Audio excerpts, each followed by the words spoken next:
I was still bleeding from childbirth when I discovered them. My husband James cradling our newborn in the nursery I had never seen, whispering to my sister Elise, "She doesn't need to know." 3 weeks earlier, while I was fighting for my life in the ACU, they had made a decision that would destroy us all. I stood there holding the divorce papers as my sister said the words that shattered everything. "The baby's better off with me. The doctor said your cancer might come back." My legs trembled as I gripped the doorframe. The nursery walls were painted a soft mint green, the color I'd mentioned wanting months ago before my pregnancy turned complicated. There was the white crib I'd selected from a catalog but never ordered. And there was my baby, my daughter, being rocked by hands that weren't mine. "James," I whispered, my voice barely audible. They both turned, faces frozen in identical expressions of shock. Elise recovered first, clutching my baby closer to her chest in what looked disturbingly like a protective gesture. "Becca," James said, setting down the bottle he was holding. "You're supposed to be at your follow-up appointment until 5. I'd been so excited to surprise him by coming home early. The doctor had said my recovery was finally progressing well enough to reduce my checkups. I'd stopped for flowers on the way home, eager to celebrate this small victory together. Those same flowers now lay scattered across the hallway floor where I'd dropped them minutes earlier when I heard unfamiliar cooing sounds coming from what was supposed to be Elise's guest room. "Why is our daughter in my sister's apartment?" I asked, each word carefully measured despite the earthquake happening inside me. James stepped forward, hands out as if approaching a frightened animal. "It's temporary, just until you're stronger. Remember how we talked about this?" But we hadn't. I would have remembered a conversation about giving our newborn to my sister. "You signed the papers, Becca," Elise said softly, still bouncing my daughter with practiced ease. "After your hemorrhage, when they weren't sure if..." My hand instinctively went to my stomach, still tender from the emergency C-section 3 weeks ago. The memories came in disjointed flashes. Searing pain, alarms blaring, a doctor shouting for blood products, James's terrified face above mine, a clipboard thrust before me, the heaviness of the pen as I signed something, anything to make the chaos stop. "I never agreed to this," I said, crossing the threshold into the nursery that had been hidden from me. "I want to hold my baby." A look passed between James and Elise. The kind of look that siblings share, the kind that married couples share. But James wasn't Elise's husband. He was mine. "Of course," Elise said too brightly. "She just ate, so she might be sleepy." As she transferred my daughter to my arms, I noticed how confidently she handled her, how my baby didn't fuss during the exchange. They knew each other well. Too well. The weight of my daughter felt both foreign and deeply familiar. Her tiny face scrunched then relaxed as she settled against my chest. Something primal unlocked inside me and I pressed my lips to her forehead, breathing in her scent. "How long?" I asked, not looking up from my baby's face. The silence stretched until James cleared his throat. "Since you were admitted to the ICU. Elise is a pediatric nurse and with your history we thought." "Pie history?" I looked up sharply. "You mean my cancer? That was 5 years ago, James. I'm in remission." Elise stepped closer. "The blood work they ran when you were admitted showed some concerning markers." Dr. Liebman explained everything to James. "There's a chance." "Stop," I said, my voice stronger than I expected. Whatever Dr. Liebman said, he should have said to me. James ran his hand through his hair, his nervous tell. "You were unconscious, Becca. They needed decisions immediately. Your sister offered to help since she lives next door and has the experience. So you two decided I wasn't fit to be a mother without even telling me?" The betrayal cut deeper than my healing incision. "Were you ever going to let me raise my own child?" "Of course," James insisted, but his eyes flickered away from mine. "Once we knew you were stable and the new treatment protocol was established." "What treatment protocol?" Another glance between them. "The anti-rejection medication," Elise supplied. "For your immune system. James has been adding it to your smoothies every morning. Dr. Liebman said it was crucial you didn't miss a dose." My mind raced back to the bitter taste I'd attributed to the berries. The way James insisted on preparing my breakfast himself each morning. "You've been medicating me without my knowledge?" "To protect you," James said, reaching for my arm. I stepped back, cradling my daughter closer. "Don't touch me." I looked around the nursery again, noticing details I'd missed in my shock. A journal on the changing table labeled Lily's feeding schedule. A framed photo of Elise holding my newborn in the hospital. A moment I had no memory of. And on the bookshelf, a legal document with my shaky signature at the bottom. What exactly did I sign, James? He swallowed hard. Temporary guardianship. Just until we know you're safe. The room seemed to tilt beneath me. Safe. Elise stepped forward. The oncologist said stress could trigger a recurrence. With your previous episode after your father died. Episode. My voice was barely a whisper. You mean my grief? Your breakdown, James corrected gently. We couldn't risk that happening with a newborn depending on you. I looked down at my daughter's peaceful face, then back at the two people I had trusted most in the world. I want the name of my oncologist, I said. And I want these papers revoked. Today. Becca, please, James began. And divorce papers, I added, surprising even myself with the clarity of the decision. I want those too. The waiting room of Dr. Patel's office felt colder than I remembered. I cradled Lily against my chest, her tiny hand curled around my finger as if sensing my anxiety. It had been 3 days since I'd discovered the nursery in Elise's apartment, 3 days of carefully executed plans. Ms. Mitchell. The nurse called, eyeing James beside me with professional neutrality. Dr. Patel will see you now. I stood, adjusting Lily in my arms. I want to see her alone first. James started to protest but stopped when I fixed him with a stare that left no room for discussion. He'd barely left my side since the confrontation, oscillating between tearful apologies and clinical explanations of why they'd done what they did. Dr. Patel's office was exactly as I remembered from my cancer journey 5 years ago. Certificates on the wall, family photos on the desk, and the worn leather chair where she'd once told me I was in remission. Rebecca, she smiled warmly, then noticed my expression. What's wrong? I settled into the chair across from her, keeping Lily close. I need you to tell me about my recent test results. The ones that show my cancer might be back. Her brow furrowed. What test results? 3 weeks ago when I was admitted to Memorial for childbirth complications. Dr. Liebman apparently consulted with you about concerning markers in my blood work. Dr. Patel's confusion deepened. Rebecca, I haven't received any consultation requests regarding you since your last all-clear scan 6 months ago. And I don't know any Dr. Liebman at Memorial. The room seemed to tilt slightly. Could another oncologist have been consulted? Let me check your records. She typed quickly on her computer, frowning as she read. There were standard labs drawn during your admission, but nothing oncology-related was flagged. She looked up. Who told you about these results? My husband. And my sister, she's a nurse at Memorial. Understanding dawned in Dr. Patel's eyes. She glanced at Lily, then back to me. I'd like to run some tests today just to be certain. And I'd like a list of any medications you're currently taking. I reached into my bag and pulled out the small orange pill I'd retrieved from our kitchen that morning.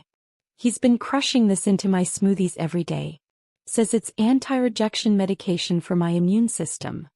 Dr. Patel took the pill, examining it carefully before placing it in a small container. This isn't any anti-rejection medication I recognize. I'll have our pharmacy identify it. She hesitated. Rebecca, is there anything else I should know? The tears I'd been holding back for days finally spilled over. They've been keeping my baby from me. They have guardianship papers with my signature.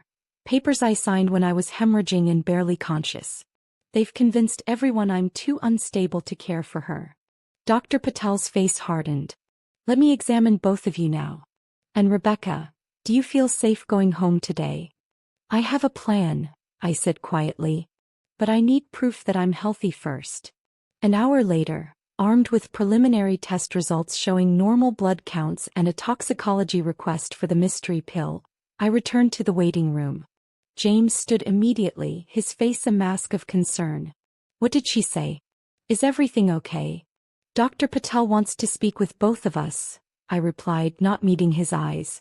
In the office, Dr. Patel's professional demeanor had cooled considerably.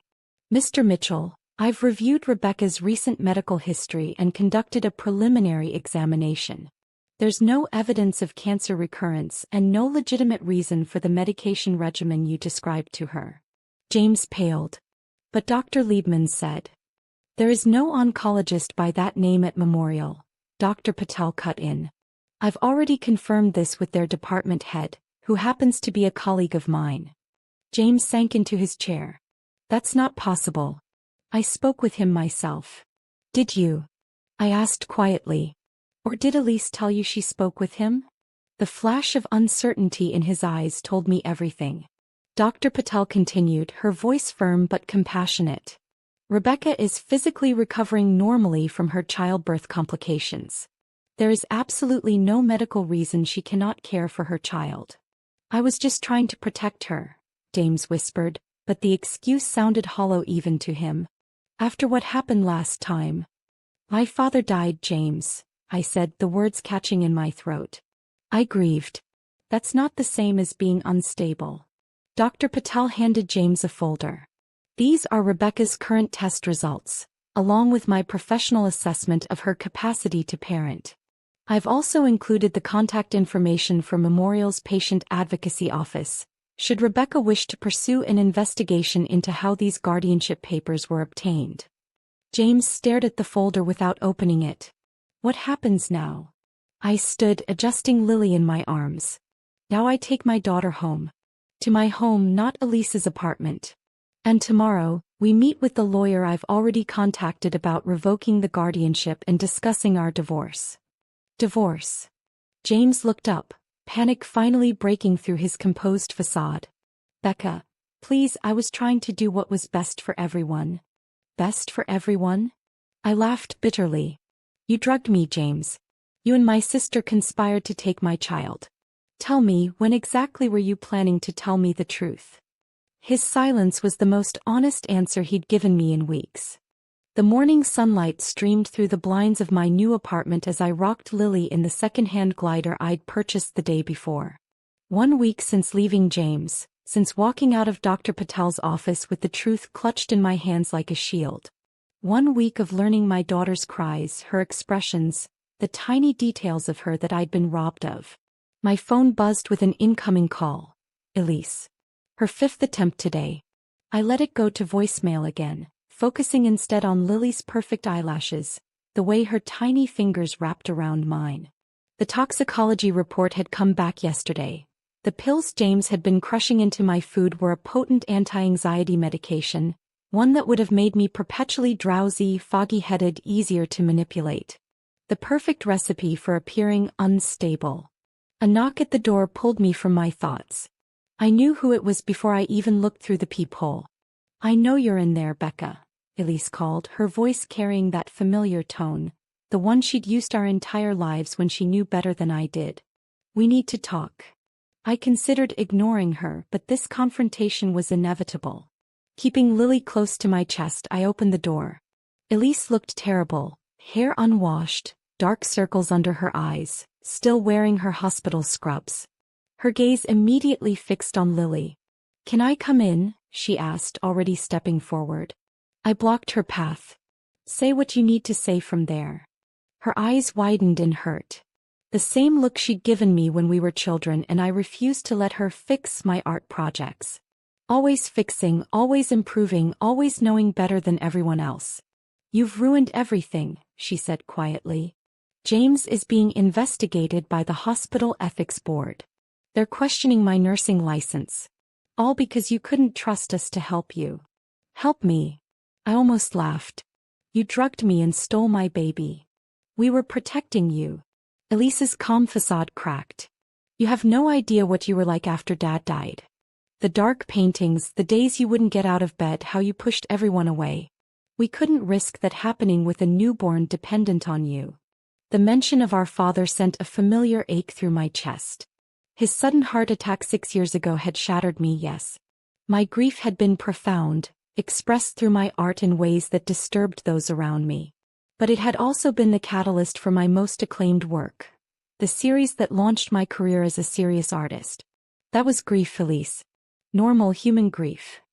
I shifted Lily to my shoulder, patting her back gently. Not instability. Elise's gaze followed my hand, noting the natural way I soothed my daughter. Something like doubt flickered across her face. James showed me your notebooks, she said more softly. The ones where you wrote about being afraid to become a mother, about not knowing if you could handle it. My breath caught. Those private journals, filled with normal fears and anxieties any first-time mother might have, had been for my eyes only. He had no right to show you those. He was scared for you, Becca. We both were. Her voice cracked. After everything with Mom, how could we not be worried? The ghost of our mother hovered between us. Her postpartum psychosis after Elise was born, the years of unstable behavior that had shaped our childhood until her suicide when I was 12 and Elise was 10. The legacy we both feared. I am not our mother, I said firmly. And you had no right to make that decision for me. Elise stepped closer, her eyes filling with tears. I never meant to hurt you. I just wanted to help. When James called me from the hospital saying you were hemorrhaging, that they might lose you both. And then when you pulled through but were so weak. So you suggested taking my baby? Moving her into a nursery I didn't even know existed. The betrayal still burned fresh. How long were you planning this, Elise? The nursery didn't appear overnight. She looked away. I started preparing it when you were 7 months pregnant. After your panic attack at the baby shower. The memory surfaced.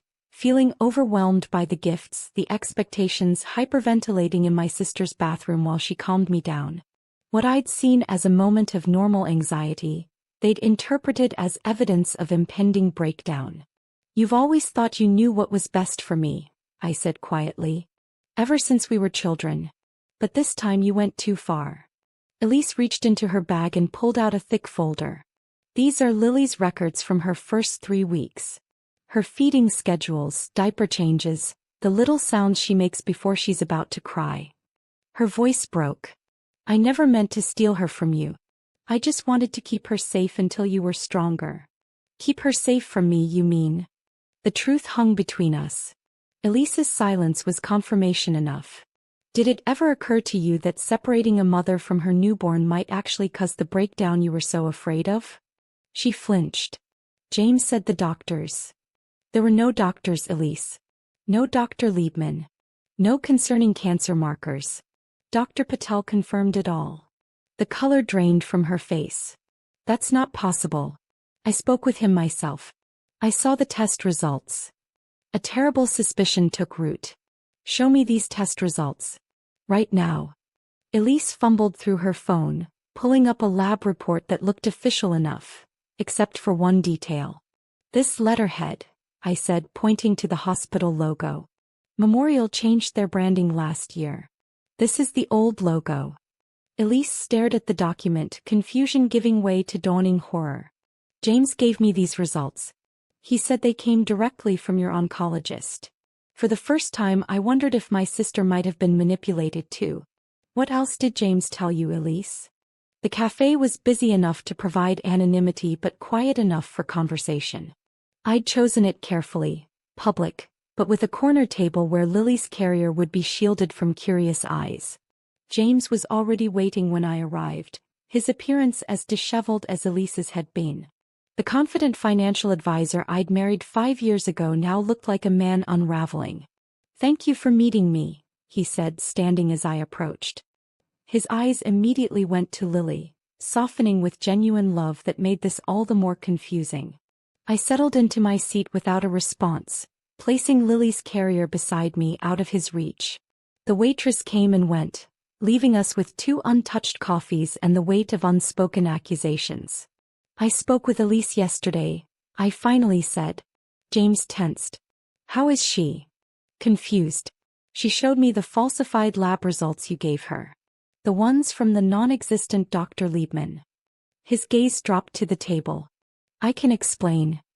Please do. I kept my voice steady, though my heart hammered against my ribs. Explain why you fabricated medical documents to convince my sister I was at risk of a cancer recurrence. James ran his hands through his hair, a nervous habit I'd once found endearing.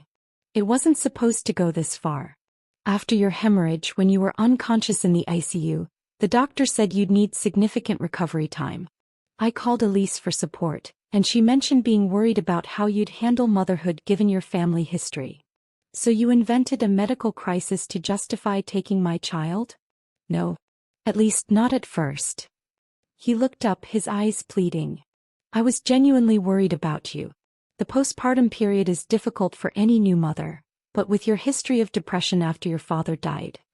Stop using my grief as a weapon against me, I cut in. James flinched. I'm not. I'm trying to explain how it started. Elise offered to help with the baby while you recovered physically. It seemed like a good solution. She lives next door, she's a pediatric nurse, she's family. And the fake oncology reports? The mystery pills in my smoothies? Was that part of your original, good solution? He had the decency to look ashamed. That came later. After you came home from the hospital, you were so fragile. Crying all the time, having trouble sleeping. I had just given birth, James. I was healing from major surgery and hadn't been allowed to bond with my own child. I know that now, he admitted quietly. But at the time, Elise suggested that your behavior might be early signs of postpartum depression. She was concerned it could develop into something more serious, like what happened with your mother. The mention of my mother set my teeth on edge. So you started drugging me. Elise said the medication would help smooth things out while your hormones stabilized. It was just supposed to be temporary. And the cancer scare? Was that just temporary too? James stared into his coffee cup. That was my idea. I knew you wouldn't agree to Elise taking care of Lily otherwise. I thought if you believed you needed to focus on your health, you'd accept the arrangement. So you manipulated medical records and invented a doctor. The betrayal burned anew. Did Elise know? No. His response was immediate. I told her I'd spoken with your oncology team. She trusted me. I laughed bitterly.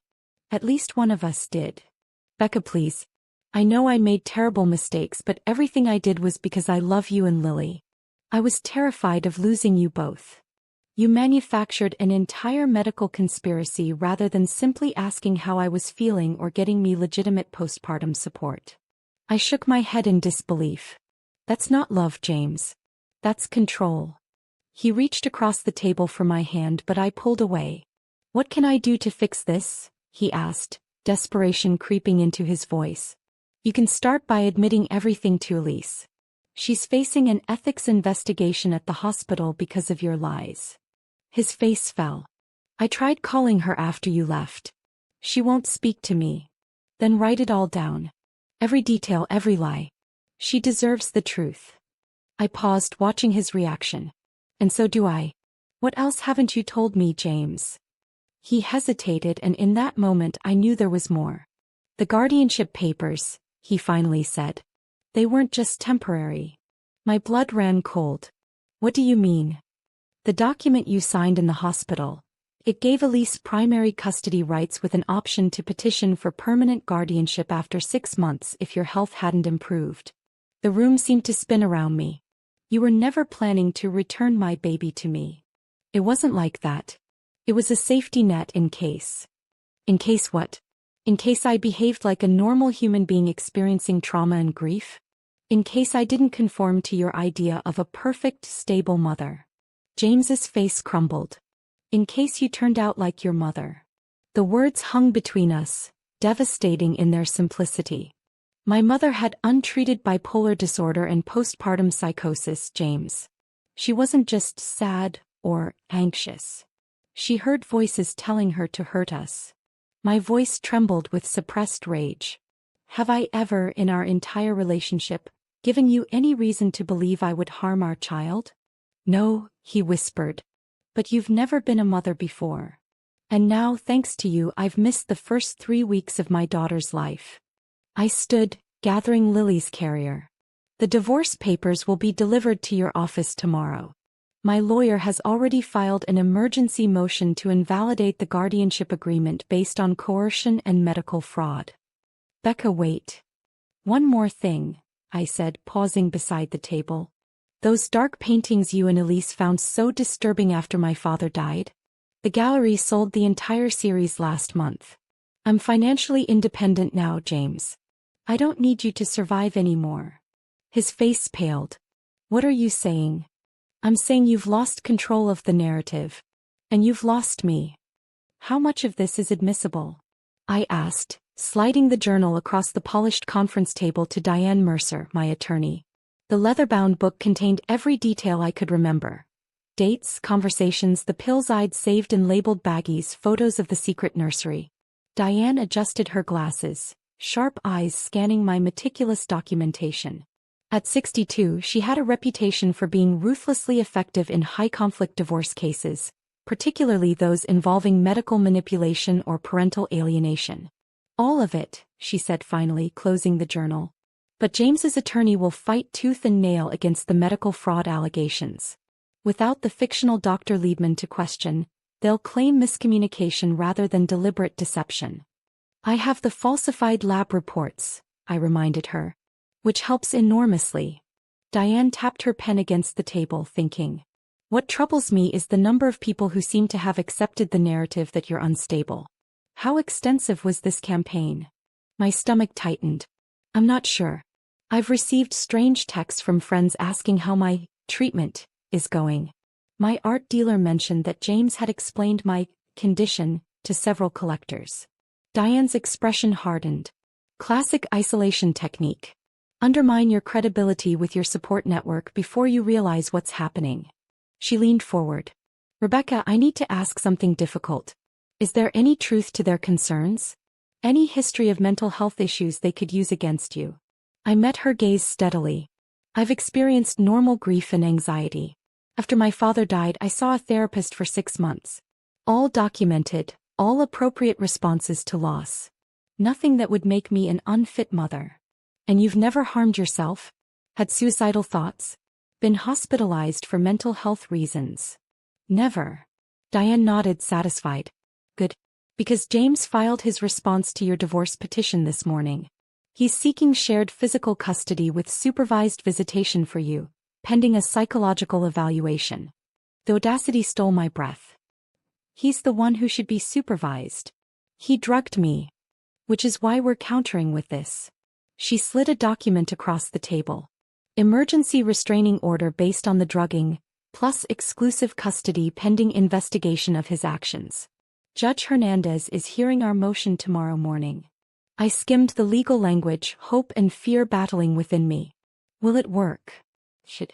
But James has resources and, until recently, a sterling reputation. We need to be prepared for a fight. Diane hesitated, then added, he's hired Preston Whitley. My heart sank. Preston was notorious for scorched-earth divorce strategies that left even innocent parties looking unstable. There's something else you should know, I said quietly. I received a text from my mother's former psychiatrist yesterday. Someone has requested her complete medical records. Diane straightened. They can't access those without your authorization as next of kin. That's what Dr. Foreman said. But the request claimed to be from me with a forged signature on the release form. Jesus, Diane muttered. They're building a genetic predisposition case. She made a note in her file. We'll subpoena James's phone and email records immediately. If he or his attorney made that request, it's evidence of continuing fraudulent behavior. My phone buzzed with an incoming text. Melissa, my closest friend since college. Hey Beck, just checking on you. James mentioned you're having a rough time. Call if you need anything. I showed the message to Diane. See? He's still doing it. She took the phone, reading with narrowed eyes. Contact Melissa. Meet her in person if possible. We need to counter this narrative before it solidifies in your social circle. There's one more complication, I admitted. Elise called this morning. She wants to see Lily. Absolutely not, Diane said firmly. Not until we've sorted out her role in all this. Did she know the medical documents were falsified? She claims she didn't. That she believed what James told her about my condition. I twisted my hands in my lap. But she had been preparing that nursery since I was 7 months pregnant. That suggests premeditation. Or it suggests she genuinely believed you would need help. Diane sighed. Family dynamics are rarely black and white, Rebecca. From what you've told me, your sister has always played the caretaker role. She may have convinced herself she was acting in Lily's best interest. By helping my husband drug me and steal my baby? The bitterness crept into my voice despite my efforts. I'm not excusing her actions. I'm trying to understand her motivations, because that's exactly what Preston Whitley will do in court. Diane closed her file. Now, before tomorrow's hearing, we need to discuss your financial situation. I straightened my shoulders. The gallery sold my entire Aftermath series last month. I received the final payment yesterday, just over $400,000 after the gallery's commission. Diane's eyebrows rose. Well, that simplifies things. Does James know? No. The sale was finalized while I was in the hospital. The money went directly into my personal account, not our joint account. A slow smile spread across Diane's face. Excellent. Financial independence will strengthen your position considerably. He checked her watch. Now, I have a paralegal reviewing the guardianship documents for procedural errors. Hospital staff were present when you signed.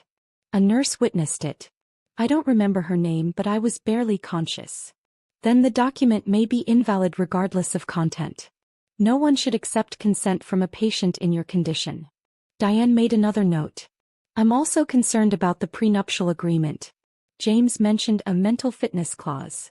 I nodded grimly. If either party becomes mentally unfit to discharge their parental responsibilities, custody defaults to the stable parent.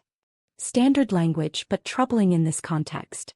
It suggests James may have been planning this scenario for some time. Diane closed her notebook definitively. Tomorrow wear something conservative but not severe. Bring Lily, but have someone ready to take her if the proceedings run long. And most importantly, remain calm no matter what allegations they make. Judge Hernandez watches reactions closely. As I gathered my things to leave, Diane placed a hand on my arm.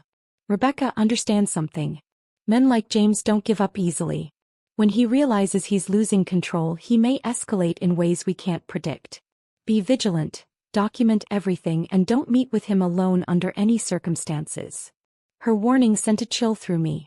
You think he might be dangerous? I think anyone capable of systematically drugging their spouse and fabricating medical records is capable of almost anything when cornered. Her gaze was solemn. This isn't just about divorce anymore. This is about exposing a betrayal so profound that it could destroy him professionally and personally. People fight hardest when they have everything to lose. The gallery hummed with the low murmur of conversation and the gentle clink of champagne glasses. Reclamation had attracted a larger crowd than even my dealer Marcus had anticipated. The showing marked my return to the art world after months of absence. An absence now contextualized by the pieces on display. They're selling faster than I can place the red dots, Marcus whispered, sliding next to me in his impeccable charcoal suit. The collector from Chicago wants the entire medicated series. He's offering 30 above asking. I nodded, watching the patrons move from piece to piece. Each canvas told a fragment of my story, abstract renderings of hospital rooms dissolving into nursery scenes that were simultaneously warm and unsettling, delicate watercolors of pills melting into smoothies, oversized portraits of women's faces half obscured by male hands. And at the center of the gallery, the showcase piece, Guardianship. A massive triptych depicting a woman reaching for a swaddled infant being passed between shadowy figures. Have they arrived?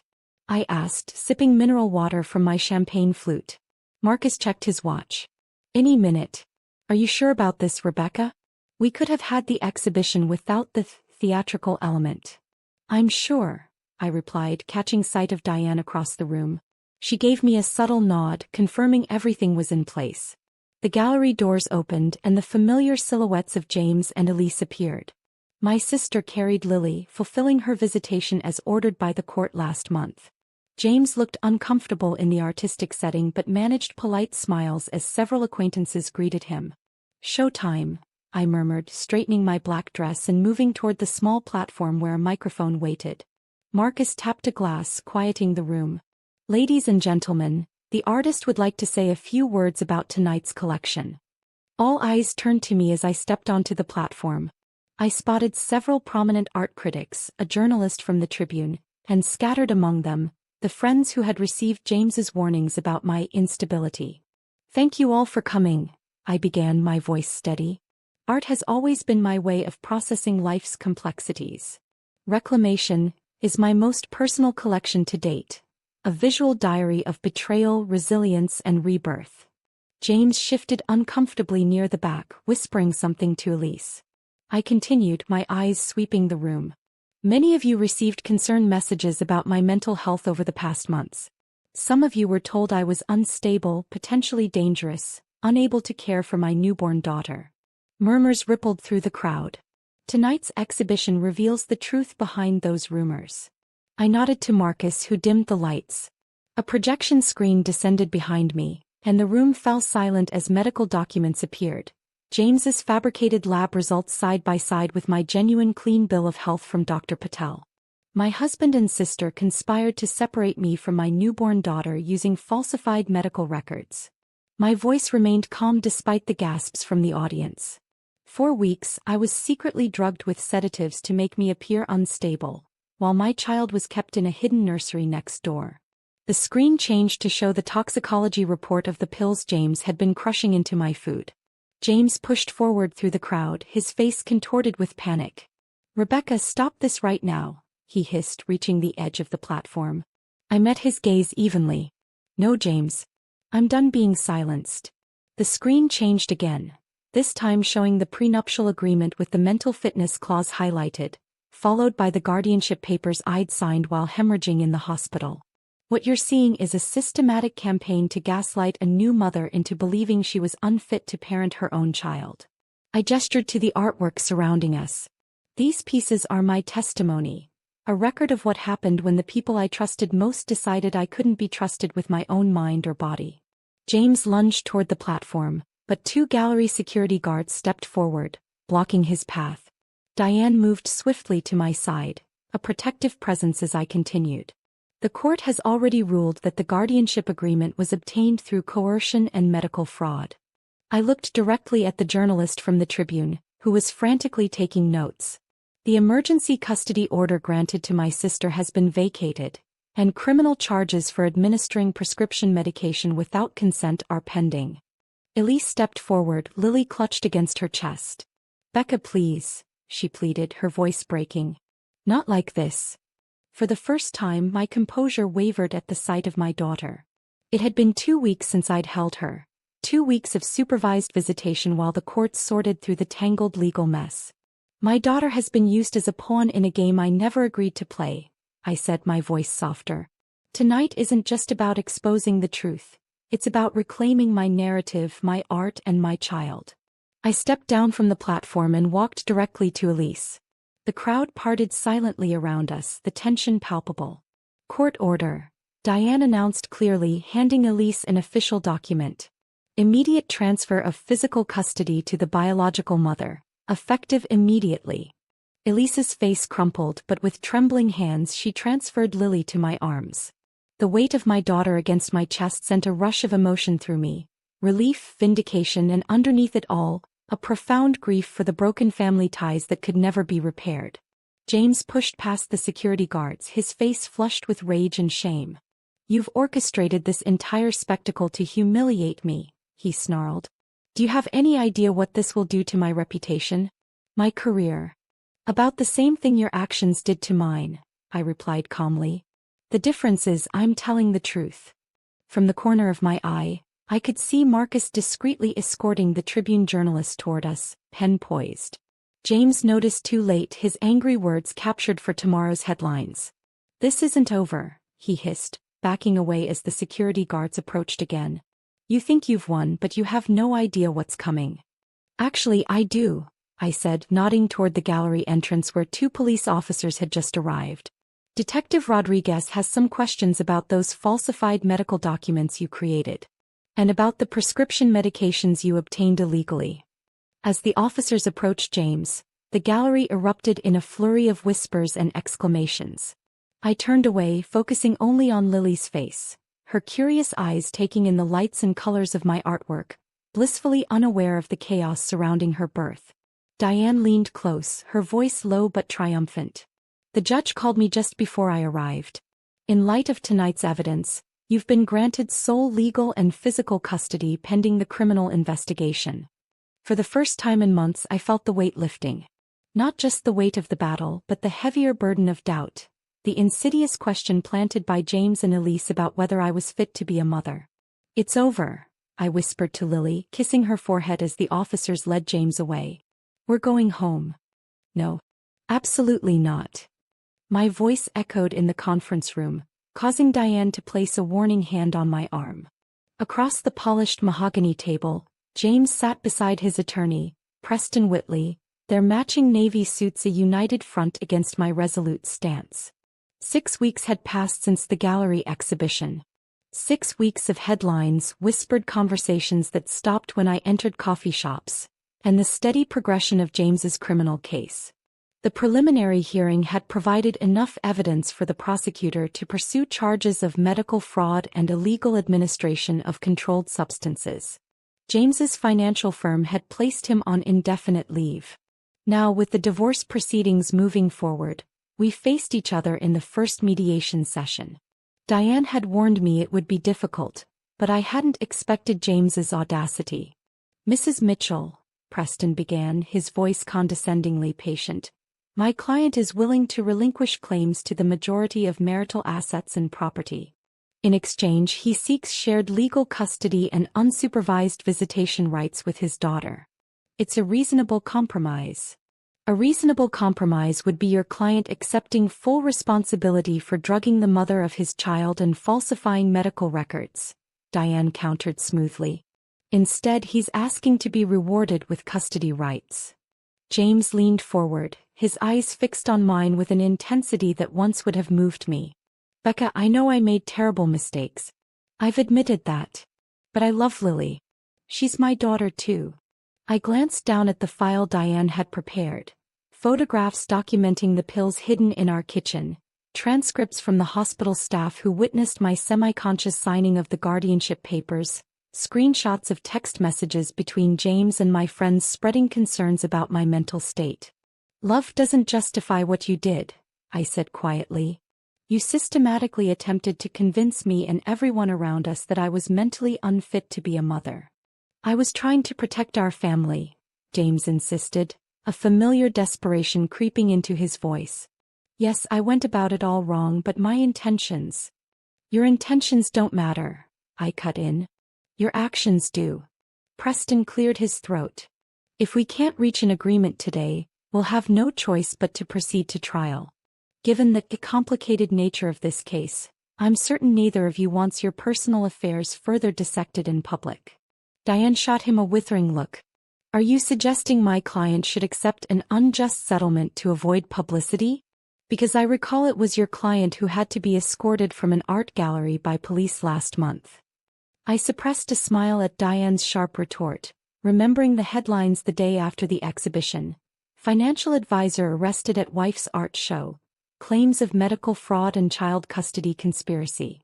James's humiliation had been complete, his carefully curated professional image shattered in a single evening. "Let's focus on what matters here," the mediator interjected, her expression neutral. "The court's primary concern is the well-being of the child. Mr. Mitchell, despite the pending criminal charges, is seeking to maintain a relationship with his daughter. The question is under what conditions that might be appropriate." James seized the opening. "I've started therapy. Twice weekly sessions. I'm taking full responsibility for my actions." He slid a letter across the table, his therapist's assessment of his progress. "I was wrong. Terribly wrong. But Lily shouldn't grow up without her father because of my mistakes." I felt the familiar twist of conflicting emotions. The rational knowledge that children generally benefit from relationships with both parents warring with the visceral memory of betrayal. How could I ever trust this man with our daughter? "Supervised visitation," I finally said. "For at least 6 months. With regular court reviews." James's face fell. "Supervised? Like I'm some kind of danger to her. Aren't you?" I challenged. "You were willing to separate her from her mother based on fabricated medical concerns. How do I know you won't take her and disappear the moment you fear losing control again?" Preston whispered something to James, who shook his head stubbornly. "I accept supervised visitation," James finally conceded.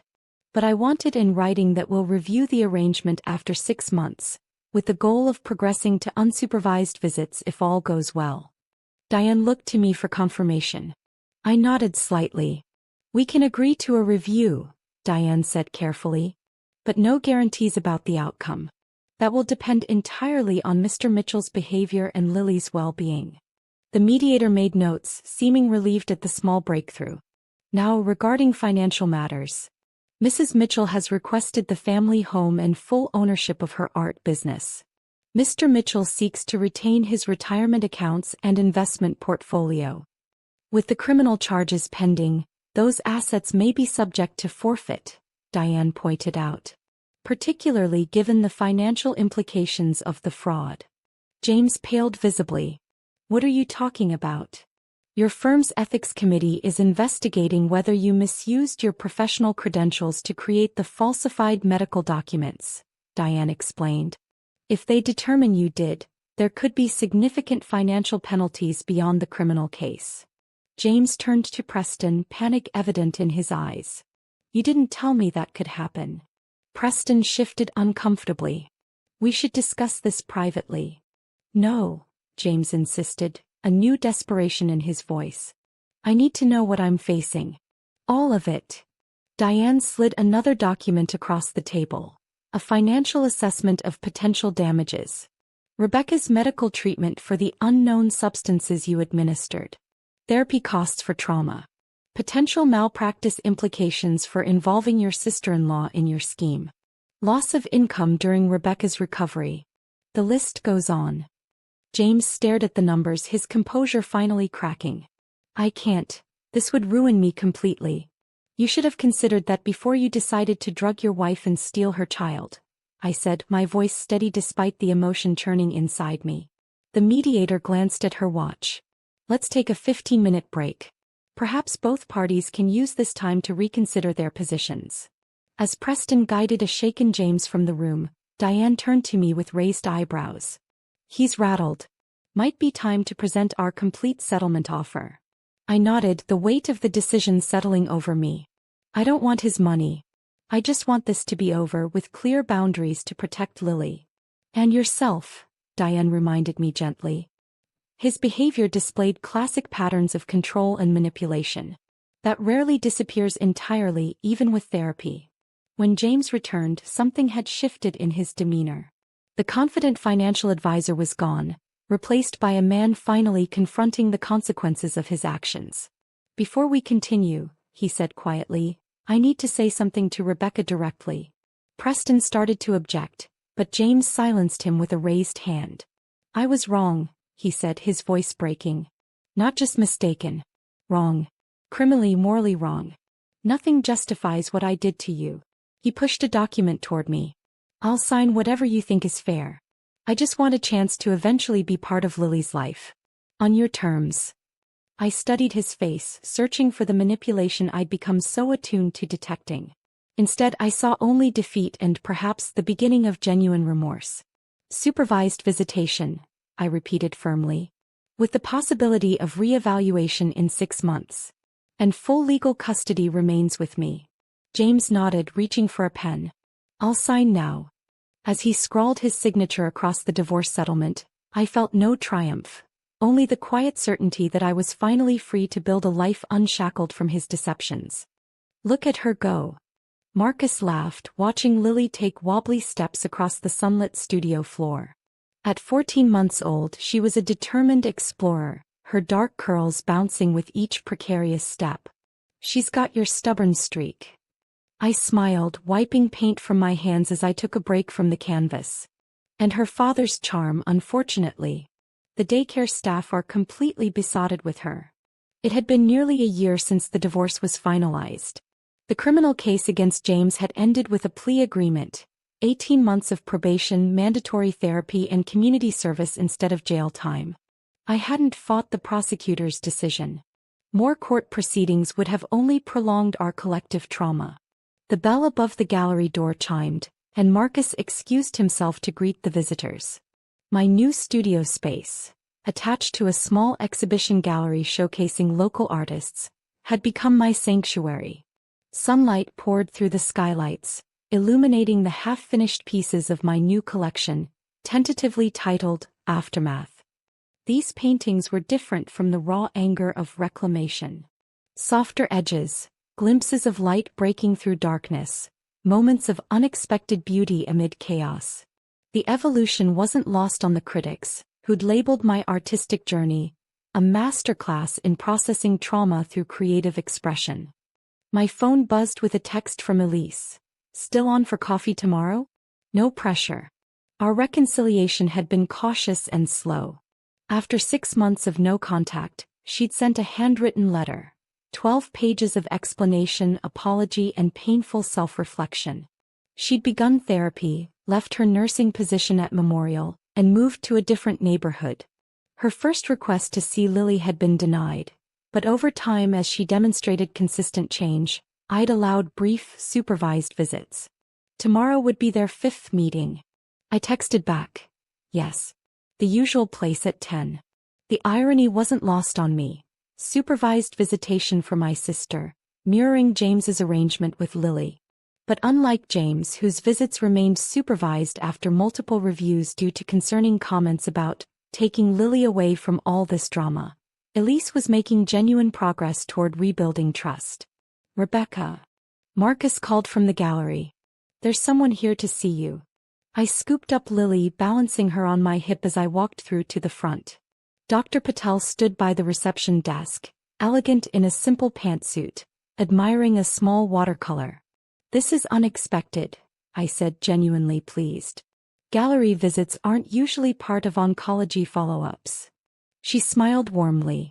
I was at a conference nearby and saw the sign for your exhibition. Thought I'd stop in and see how you're both doing. She wiggled her fingers at Lily, who buried her face shyly in my shoulder.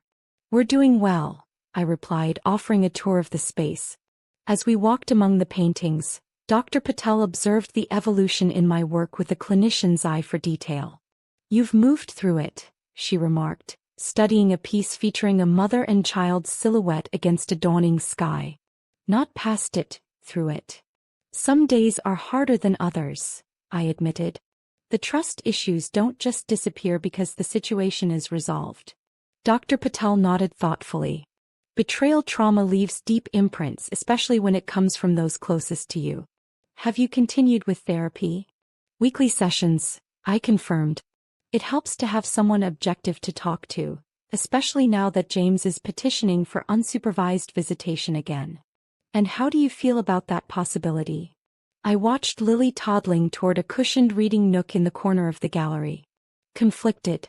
The supervised visits go well enough. He's gentle with her, attentive. The supervisor's reports are consistently positive. I sighed. But every time I hand her over, I remember waking up foggy from the medication he'd hidden in my food and my stomach knots. That's a normal protective response, Dr. Patel assured me. Trauma lives in the body as much as the mind. We settled into the comfortable chairs near the reading nook, keeping Lily in view as she paged through a board book. Do you know what finally gave me clarity? I asked, accepting the tea Marcus silently delivered. Realizing that forgiving them isn't the same as trusting them again. I can move forward without carrying the anger, but I don't have to hand back the same power they abused. Dr. Patel smiled. That's remarkably healthy perspective. Hard-earned, I replied. I spent months obsessing over why James felt entitled to make those decisions, why Elise believed she knew better than me what my daughter needed. I wanted to understand their justifications. And did you find answers? Some, I said, watching Lily babble happily to her stuffed rabbit. James was terrified of losing control. Of me, of our future, of the perfect family he'd envisioned. When my difficult pregnancy and birth complications disrupted his plan, he created a narrative that put him back in charge. And your sister? Elise genuinely believed she was protecting Lily from potential harm. Her methods were inexcusable, but her motivation wasn't malicious. I shook my head ruefully. The road to hell and all that. Speaking of your sister, Dr. Patel said carefully, I heard she's left Memorial. Yes. She's working at a family practice now. Smaller role but healthier boundaries. I sipped my tea. We're trying to rebuild something. Not what we had before. That's gone. but something new that acknowledges both the damage done and the possibility of change. Lily toddled back to us, holding up her board book for inspection. Dr. Patel admired it appropriately while I checked the time. "We should get going," I said, gathering Lily's things. "Swim class in 30 minutes. Dr. Patel helped me collect the scattered toys. "You seem to have found your rhythm as a mother." I smiled, remembering the early days after regaining custody, the uncertainty, the fear that perhaps James and Elise had been right about my capabilities. It didn't come naturally at first. We lost those crucial early bonding weeks. But we found our way back to each other. At the door, Dr. Patel paused. "The new collection, when does it open?" 3 weeks, I replied. "You'll get an invitation. I look forward to it." She hesitated. "Will your family attend?" The question hung between us, simple yet loaded with complexity. What constituted my family now? The ex-husband who had betrayed me but loved our daughter? The sister slowly earning back a place in our lives? The friends who had stood by me through the darkest days? "My family will be there," I answered finally. "The ones who've earned the right to celebrate this new chapter." Outside, the spring sunshine warmed my face as I secured Lily in her car seat. She giggled as I kissed her nose, her trust absolute and uncomplicated. "Ready for our adventure?" I asked her. Her enthusiastic babble was answer enough. As we drove away from the gallery, I caught a glimpse of us in the rearview mirror. Mother and daughter moving forward together, reclaiming our story with each passing day. The legal battles would continue. The complicated visitations with James would require ongoing navigation. The tentative rebuilding with Elise would proceed in careful steps. There would be setbacks and difficult days ahead. But here in this moment, with Lily's delighted laughter filling the car and my hands steady on the wheel, I was exactly where I needed to be. Not defined by what had been taken from me but by what I had reclaimed: my daughter, my art, my autonomy, and most importantly, my truth. The journey through betrayal had revealed a strength I hadn't known I possessed. Not the brittle, desperate strength of survival, but something more enduring. The quiet resilience that comes from protecting what matters most, even when those you trusted become the threat you must guard against. As we turned toward the swimming pool, Lily caught my eye in the mirror and smiled. A perfect, unguarded moment of connection that no one could fabricate, medicate, or take away. This was ours. This was real. This was enough.